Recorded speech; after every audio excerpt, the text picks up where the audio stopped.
Okay guys, so here's the changes. This is February 12th, 2026. And this is the state of drag. So the real important changes are the last four, for a majority of players. These were also nice to have, and I'm sorry to see them go. But these are very good trade-offs, and these strengthen the class quite a bit. Now, the first thing I'm going to talk about is PVE because that's very easy to talk about. So in PVE, this is the biggest change because this is your heaviest hitting PVE and PvP skill. It's the hardest hitting skill in the entire game with its flow, which is Brimbolt Wave. And now you'll be able to use it every 10 seconds instead of 12, which means 20% more DPS on your strongest skill. So the class is up big from that perspective. Now the class is already what I would call an S tier class. Or some people put the top tier at S+. Some people put it at S. But for me, top tier is S. And she would be at the bottom of S tier. As of today. Sorry, as of yesterday. As of today, she's still probably not going to be the top of S tier, but she will be moving up positions. And let me clarify the difference between the top of S tier and the bottom of S tier. It doesn't mean 20-30% less income like it used to about a year ago or so. It actually gonna mean 5 to 10% max. And honestly, anybody who just rolls to the class is going to be doing much less than anybody who's been playing the class for a long time anyway, and that goes for all classes. So if you stick to the class, if you like it, you will do well in PvE. You'll get all the income you need, and you'll be playing the class you enjoy while you do that. And that's the most important part. I don't like grinding too much personally, but it's bearable for me because I get to play my drak. So that's the gist of it. If you feel like me, you cannot go wrong with the class. But if you're somebody who really, really needs to get that last 5-6% crash loot, you can go for Awakening Sage, or you can go for Seraph, or something that's overpowered right now. Bear in mind, things get buffed and nerfed, as evidenced today. So that could change. You might be rolling classes constantly, so I still don't recommend being a meta reroll type person if you just want to get through the content.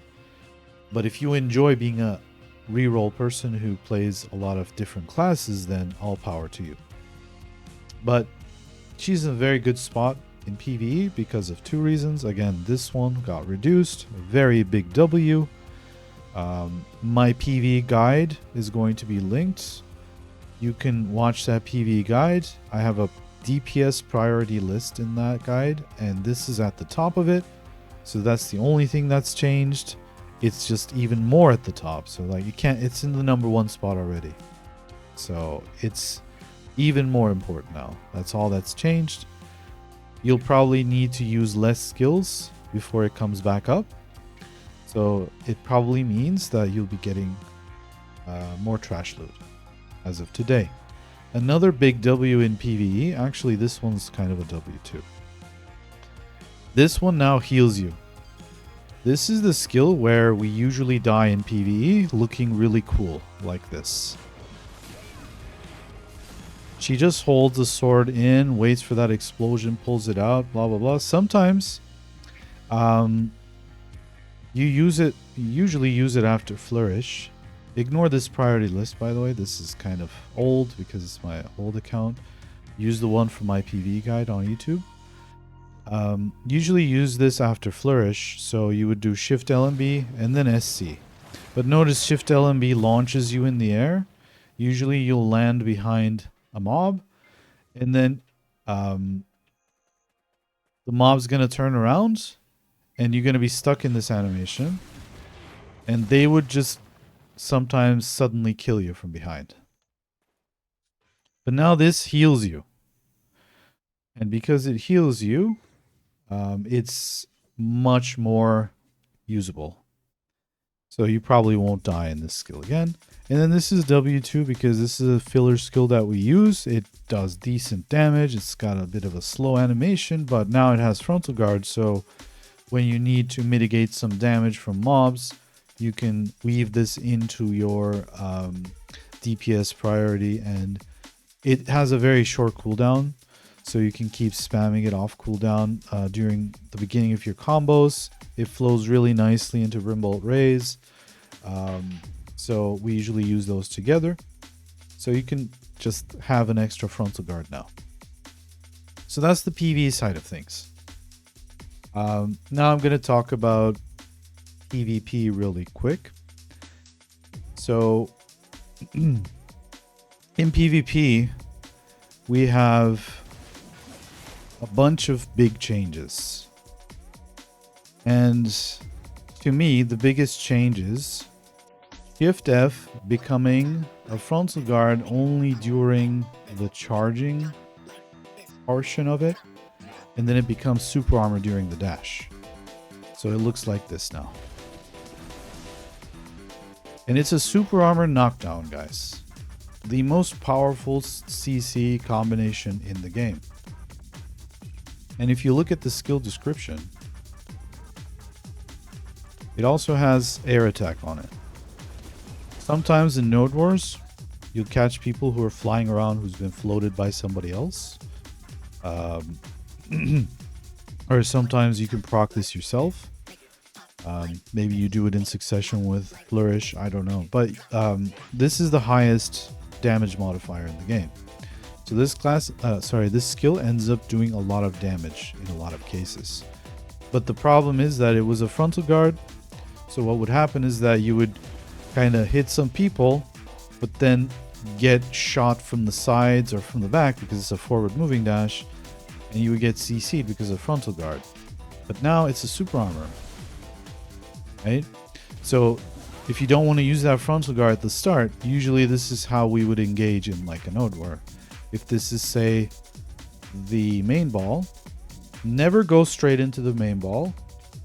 Contrary to belief, you are not a frontline tank class. You are not a Vanguard class. I don't even know why PA put this class in the Vanguard group.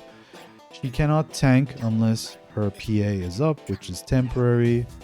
5 seconds, you're invulnerable, and you heal up every 40 seconds. Outside of this skill, you are not a tank. You cannot tank anything, really. Because your tankiness comes from sustain.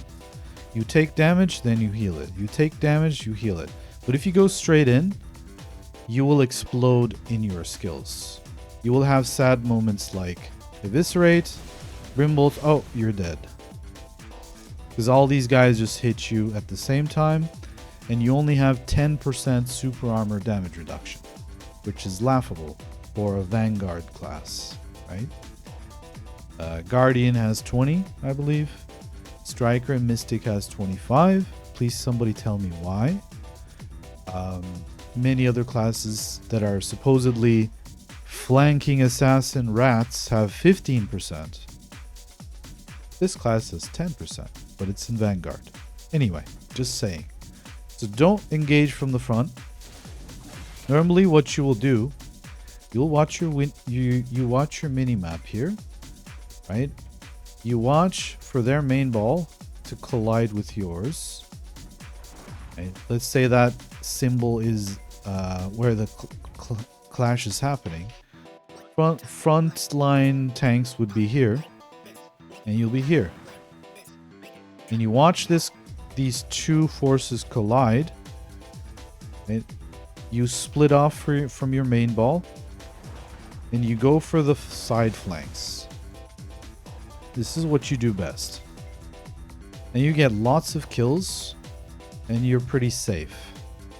Now, the beauty of the change today is, normally, I just had to do usually something like this. I would go, and then I would do this, and then maybe go into Brimbolt Strike if it looks safe. I might have caught some people with a stiffen, but there's no hard CCs. But now, starting today, this is going to be one of my go-to engages, right? Now this time I iframe, and then boom. I probably have 5 or 6 people on the ground sometimes, right? But the thing that sucked is I was one of the 5-6 people too. Like, this guy's on the floor and I'm taking a nap right next to him, even though I knocked him down because it was a frontal guard. So this is a huge change, and honestly it is one of the most powerful abilities in the game right now. I'm not gonna kind of downplay it. It's very powerful if you know how to use it, but if you use it, you know, just go straight into the main ball. It's super armor now, it's not frontal guard, so you're dead. So keep that in mind. It's a good skill, but you need to use it correctly. Also notice it doesn't linger at the end. So if you try to linger it, she'll go back to her idle animation right at the end, and you'll probably get CC'd. So always be watching. All right, what's your next move going to be? Oh, you got a bunch of knockdowns. Well, you definitely want to follow up with Grimbold Strike right away, right? And then if it's safe to do so, you can continue like with Flourish, you can continue with Ascent, get some healing. If you're taking too much damage, you can PA up, Shift Q, so on and so forth.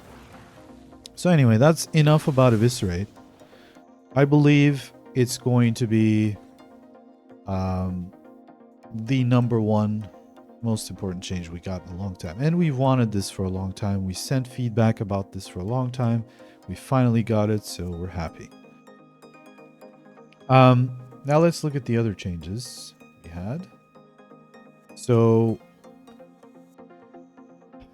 Brimbolt Strike, again, this being 10 seconds is not only just a W change in PvE, but also in PvP, because now you're DPSing more on behalf of your main ball. But another interesting change that came with this is the flow to Brimbolt Strike, again, every 10 seconds, is going to be doing max damage even if you don't have ions. Okay, so especially in small scale PvP, this is nice because you run out of ions, and when you ran out of ions yesterday, you basically lost your damage trading abilities and you would have to recharge with unsafe skills. But this can kind of give you a little bit of breathing room now. You could at least try to kind of keep low health enemies at bay with it while you try to get away or reposition or wait for a teammate to show up or whatever. Gives you more plays. Ascent also is a huge one, again for the same reason as PvE. It just heals you in place, so you're just gonna get healed up while you're in super armor. It's really nice. It's like a new addition to our Markthanen's Hearts passive family. Super good. And then Omni Slash is also a very good change because yesterday we had only 1 super armor float and 1 frontal guard knockdown. Today we have a super armor float, a super armor knockdown, and a forward guard knockdown. Which means in the past, small scale, you could not re-CC without taking huge risks. But now, today, you can catch them with Flourish, a super armor float. You can Brimbolt Strike them on the ground. And then you can Eviscerate. And this is all fully super armor from start to this point. From this point on, depending on, you know, if it's safe, you can continue using some other skills. You have much more value for your team because of this in small scale. So you can do full protected combos starting today. And this is a big lacking thing that Awakening Drak also misses today, because she used to be able to do fully protected combos. Now she can't because they took her super armors away. She only has frontal guards or unprotected knockdowns, so it's kind of difficult for them to secure kills. At least Suck Drak doesn't have that problem anymore. And even in Node War, you can do the sequence, right? Doesn't matter if there's people around. Flourish, Brimbolt. Maybe you do Ascent after Flourish, and then you do Brimbolt. I don't know. You'll make those decisions on the fly. But the thing is, now you can do a bunch of things without having to worry about getting CC'd, and you can re-CC, and you can do crazy amounts of damage. So that's kind of the overall view of the PvP side of things. So PvP, she's up big. PvE, she's up for sure. We'll see how much. I'll be testing throughout the week, you know, some spots that I've been going to, like I'll go to Tenebrum later today. I'll do some bosses now just to see how fast I feel. But this being up all the time and this healing me is just gonna make me more efficient and make me sweat less, relax more, and still get the same results, right? So it's a big W. So I'll quickly go through the types of PvP, and then we'll call this kind of mini guide or mini update on State of Suck Drak complete. So 1v1s. Let's start with the smallest. If you like dueling, or if you like, you know, challenging the Adonis throne, you're stronger against some classes today. Namely, any class that doesn't have a grab, there's really not much they can do against you. Unless they gear check you hard and they can kill you standing, there's really no way they can CC you anymore. Like legit, this class is already, it was already perma SA when it wanted to. Now it's a more dangerous perma SA class because it has a super armor knockdown in addition to its super armor float. And then she can heal herself more. Right? So anything without a grab is going to have a much harder time beating you. That's like Sorks, who think that you should be scared of them, but you will just kind of, whatever, dance around them easily. Musas, who are always a big threat, are no threat to you. Unless, again, they gear check you. Then they can explode you in anything. I don't know, Suck Sage is busted. You don't have to worry about a Suck Sage. They can't CC you. They can't kill you standing with all this healing. But your nemesis, your kryptonite, is perma SA grab classes, which should not exist in this game. It shouldn't. No class with a grab should be able to go perma SA. That should be the trade-off for getting such a powerful CC. But unfortunately, some classes like Awakening Drak play by that rule now. Or some other classes, you know, have frontal guards a lot of times, or gaps, and they have grabs. But we have Striker, we have Berserker, now we have, unfortunately, Seraph. They're constantly in super armor, they're constantly protected, but then they can just run you down and grab you. Those are your kryptonite. So 1v1s, you're going to have a hard time against those classes. So, and you'll see that AOS is dominated by those classes, right?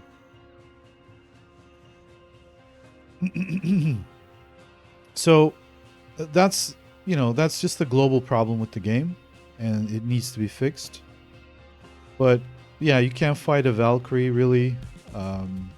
You can fight maybe warriors, because they have to take risks. Or they could just sit in Q block and then nobody dies. Nothing's gonna happen to anybody. Some Q block classes need to take risks, like a Suck Nova. What are you gonna do against a Suck Nova? You know, why does it have a range grab? I don't know. Beats me.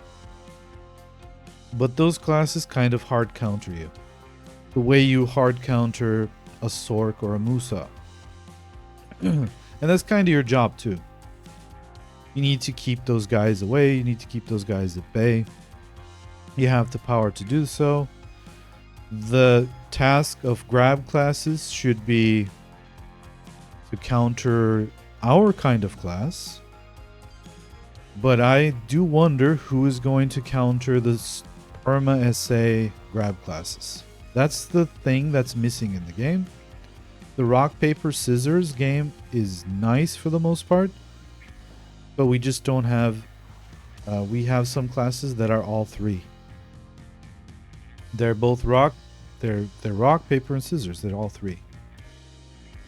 So those are going to be tough for you. I'm not saying any class with a grab. And also you can kind of CC them out of their grab attempts. But not Seraph, for example. Like Seraph's grab is busted. It doesn't have that gap.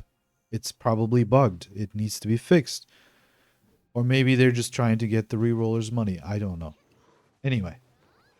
Enough about 1v1. Everything I said about 1v1 kind of goes for 3v3. Because AOS is not really a team PvP mode. It's not. It's a how many 1vx matches can you win game mode. Okay? If it was a team play mode, Drak would be a very good team player. She's a great team player. If you have people next to you who know how to play their class, Drak is an absolute powerhouse next to those people.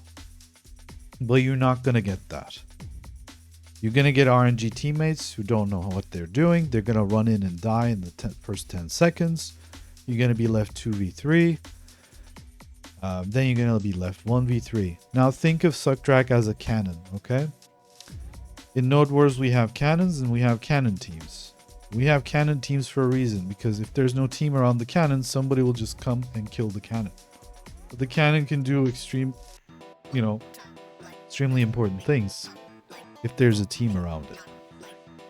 So you're taking a cannon to a knife fight when you go small scale. Just be aware of that. That being said, I was planning not to play AOS, but after these buffs, I am going to be playing AOS. Because these two make her a lot more powerful.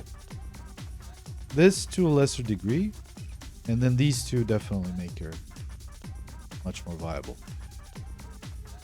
So all kinds of PvP is up big.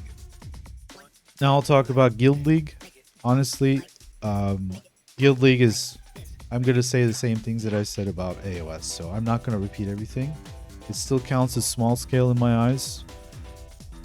The only exception being with Guild League, you probably have a Shy with you. Anything Guild League and up, in a Node Wars, you should always have Shy buffs on you. This class is amazing with Shy buffs. It's actually... It actually starts feeling bad once that Shy buff is gone. I know it's the same for most classes anyway. That's why Shy should be deleted, but that's another topic. But Guild League, you're gonna have Shies on you, so you need to watch your cooldowns on the, not cooldowns, but the lingers on your SAs more closely. Especially this one's gonna be pretty dangerous, I imagine. I'll find out tonight, but when you do Shift F, if you have a little bit of indecision, even without a Shy buff, that looks really dangerous, right? Because there's that gap at the end. Now let's look at it with a Z buff, for example. See? That is very dangerous. You have to cue the next input, basically, while you're doing Viscerate. Like that. So you kind of have to take a risk. Is it a huge risk? Nah. In Guild League, it depends on who you're charging. What I would recommend for newcomers is in Node War you have more time. So after you eviscerate, don't rush, right? You can just side dash after it. Take a look. See what's going on, and then iframe out if it doesn't look good for you. Or you can side dash, go into something else after that. There's no rush. But in Guild League, you need to make some faster decisions. So it's more compact, more chaotic, right? Next, I'll just talk about T1 Node Wars. For most cap modes, Suck Drak is pretty good. Both T1 and T2. The difference between T1 and T2 is that you're very much really hard to kill in T1. I'm not kidding. Like the other day I got what, just 5 deaths and 24 kills or something, and everybody else had like 13-14 deaths. Some of them had more kills than me, but my kill death ratio was by far the highest because she just has crazy sustain. If you don't like int straight into a big group, there's no way you're dying, really. You can die to Huwacha shots. You can die to like a flamethrower catching you from an angle you didn't see, or maybe it didn't render in. But beyond that, you're just not dying. Most of my deaths have been, and I think Tagi's gonna agree on this one, Shift F being a frontal guard, and me getting CC'd alongside my enemies was the #1 reason. But the #2 reason still remains, guys. Always be mindful of this. Azure Onslaught, my favorite skill in the kit. One of my favorite skills in the kit. One of my most hated skills in the kit also. WE. It's a beautiful stiffen catch that moves you forward in super armor. And you can even kind of lock jump people like this. Right? You can get behind people and CC them. Look at this. Kind of crazy, right? But here's the annoying thing about it. It is super buggy. Super buggy. The fall animations, they tried to fix it, but it's still not fixed. Sometimes it'll work like this. Beautiful, right?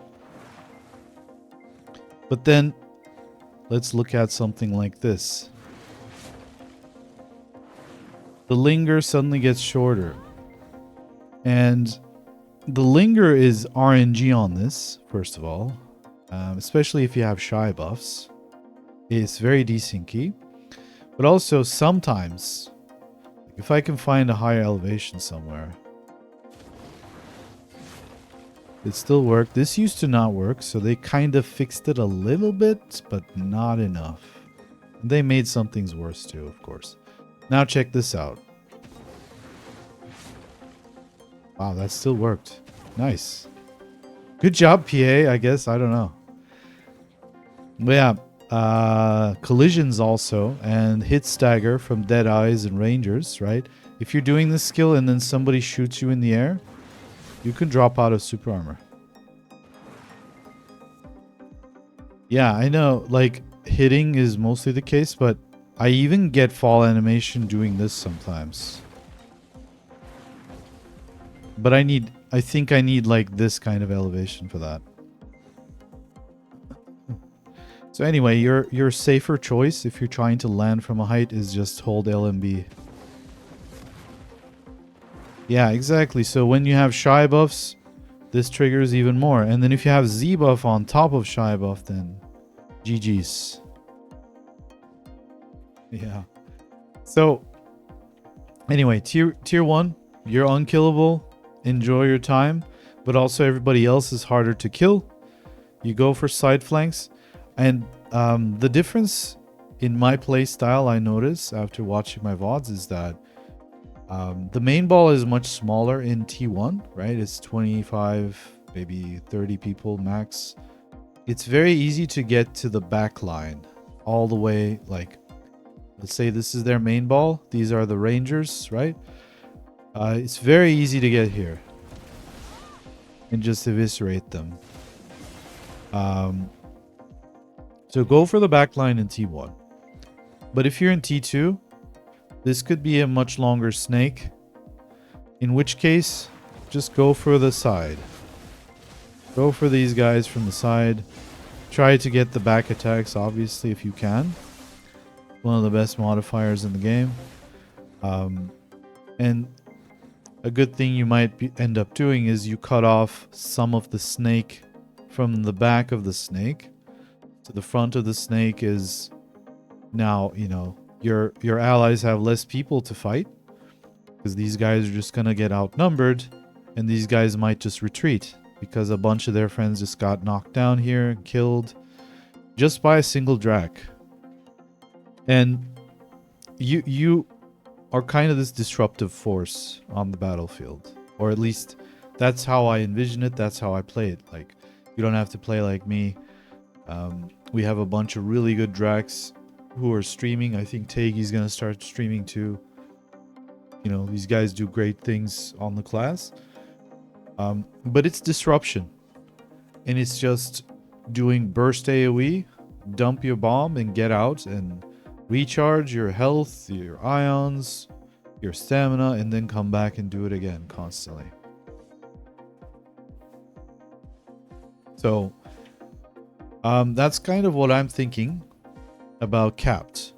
So tier 2, go for the sides. Tier 1, go for the back if you can. Sides are fine, but never go straight into the ball. And then uncapped, all of these things go, but you have to have gear. You have to dodge a lot more targets that are just unkillable. And the main ball is much bigger. There's more desync. There's more lag. Whenever I try uncapped, I end up being unsatisfied with it due to a multitude of reasons. Obviously, I'm not hard cap gear, but I'm pretty decent gear. But still, there's unkillables who do damage, or unkillables who have too much utility. Like, you can't kill them, but they can still grab you and then drop you in the middle of their friends, and then they're gonna kill you. Well, you have to go full blast, because Drak cannot do the tanky builds. Not at all.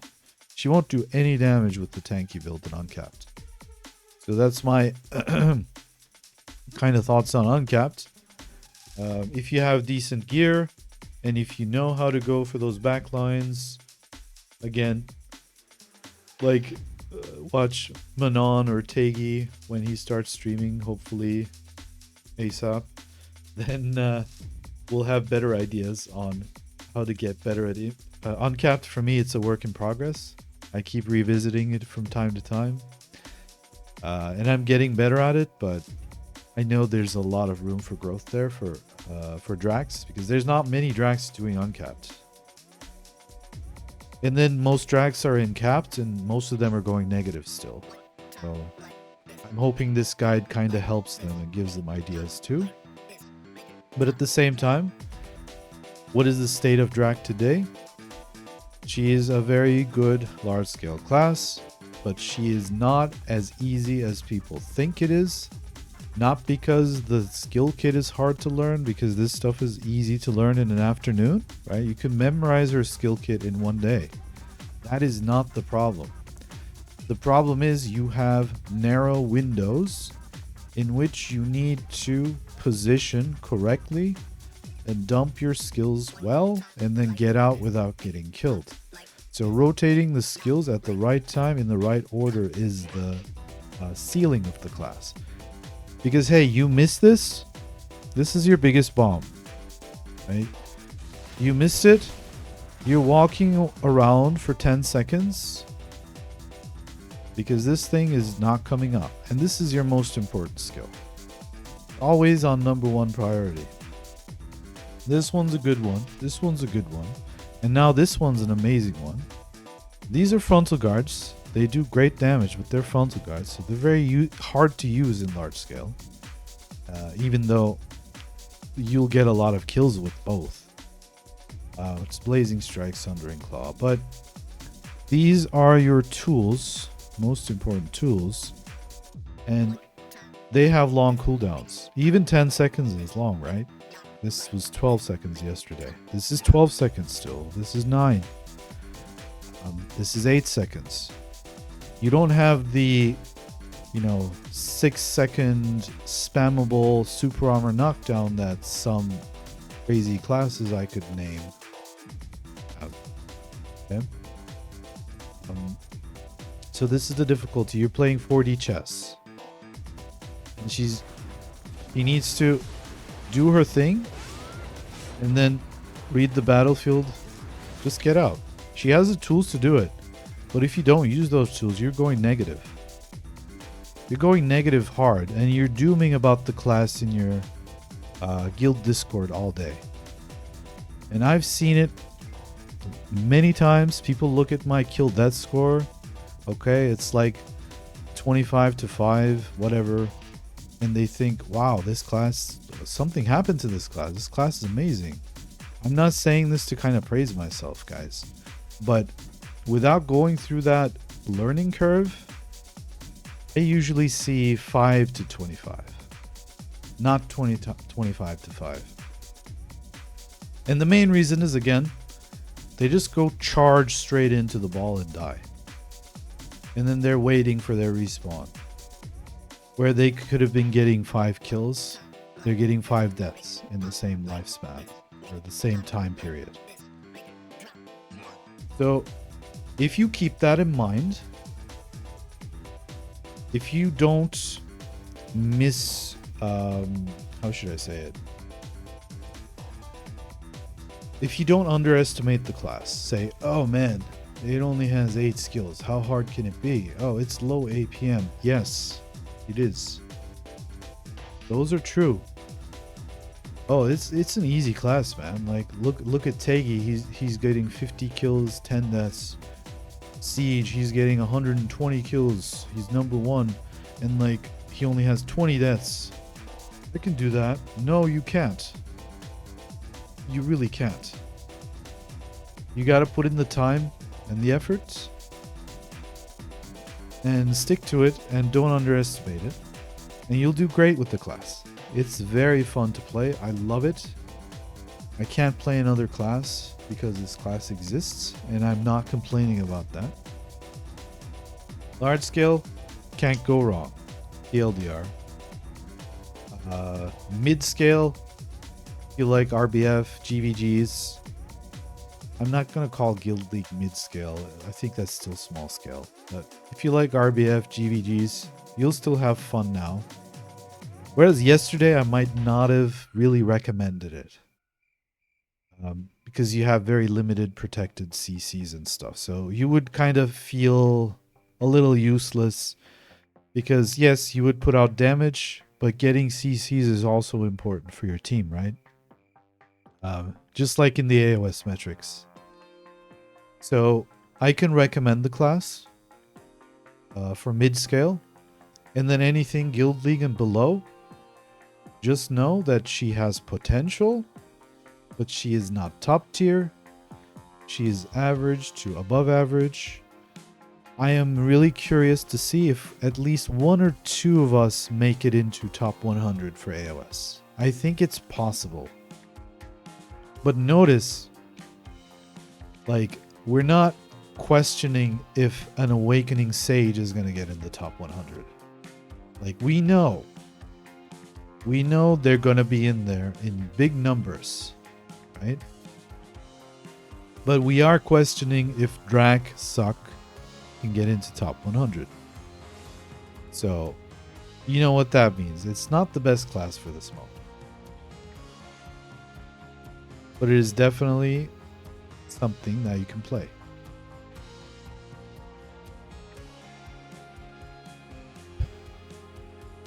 Okay, so I think that's a good enough capture of the current state of Suck Drak. I'll put this on YouTube as well for people who wonder. And then hopefully it'll be helpful, because I know we're going to get a lot of these same questions. But ultimately, great class now. I mean, been my favorite class forever anyways. Now a great class, large scale, can't go wrong. Just be patient with it and remember the stuff I told you. Watch these guys who are doing crazy things on it. I'll be streaming more Node Wars as well, so watch me. And then PVE, yeah, top tier, close to top tier, you'll do fine. Just put in the time. If you enjoy the class, she won't disappoint you.